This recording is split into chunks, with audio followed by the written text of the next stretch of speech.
السلام عليكم ورحمة الله وبركاته. الحمد لله رب العالمين والعاقبة للمتقين والصلاة والسلام على سيد المرسلين. أما بعد فأعوذ بالله من الشيطان الرجيم. بسم الله الرحمن الرحيم. বন্ধুরা, আমি গতকালকে ভিডিও আসলাম যে বিসমিল্লাহ পড়ার ফজিলত সম্পর্কে। বিসমিল্লাহ পড়িলে কি হয়? কোনো গুরুত্বপূর্ণ কাজের শুরুতে প্রথমে বিসমিল্লাহ যদি আমরা পড়ি না, তো লোকসান কি হয়? আপনারা গেছে ভিডিও চাইলে আপনারা পাইবা। আজকে আপনারা সম্মুখে আমি তুলিয়া ধরতাম যে কিছু ছোট যারা পড়াশোনার দিক দিয়া তার মন লাগে না, অনেক মা বাবার কমপ্লেইন হয়। আমরাও মাদ্রাসার মধ্যে পড়াইয়ার আলহামদুলিল্লাহ আমরার কাছেও ইলাকান কমপ্লেইন হয় যে বাচ্চার কোরআন শরীফ কোরআনে পাক পড়িতে সময় মন লাগে না, নানান ধরনের পড়ার মধ্যে মন নাই। এই ব্যাপারে গিয়া কিতা সলিউশন আমরা ইসলামে দিছে আপনার সম্মুখে আমি তুলিয়া ধরতাম চাইয়া।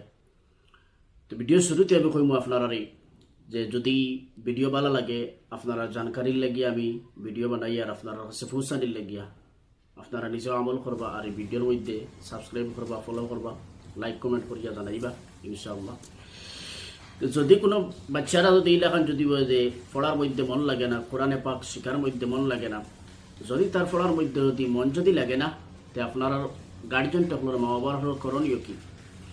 আমরা 5 ওয়াক্ত নামাজের পরে যদি আমরা ইয়া আল্লাহু ইয়া রহমানু, ইয়া আল্লাহু ইয়া রহমানু শুদ্ধভাবে উচ্চারণ করিয়া আমরা যদি 101 বার যদি পাঠ করিয়া যদি পানির মধ্যে ফু দিয়া ওই পানি ফুটাইন যদি আমরা ছেলেমেয়েরা যারা পড়ার মধ্যে মন লাগে না তাদের যদি আমরা যদি পান করাই, তাহলে তাদের পড়ার মধ্যে ইনশাআল্লাহ এই আল্লাহর জাতি নাম আল্লাহু আর সিফাতি নাম হইল ইয়া রহমানু, এই 2 নামের বরকতে আমার ছেলেমেয়েরা পড়ার মধ্যে তাদের মন লাগবো।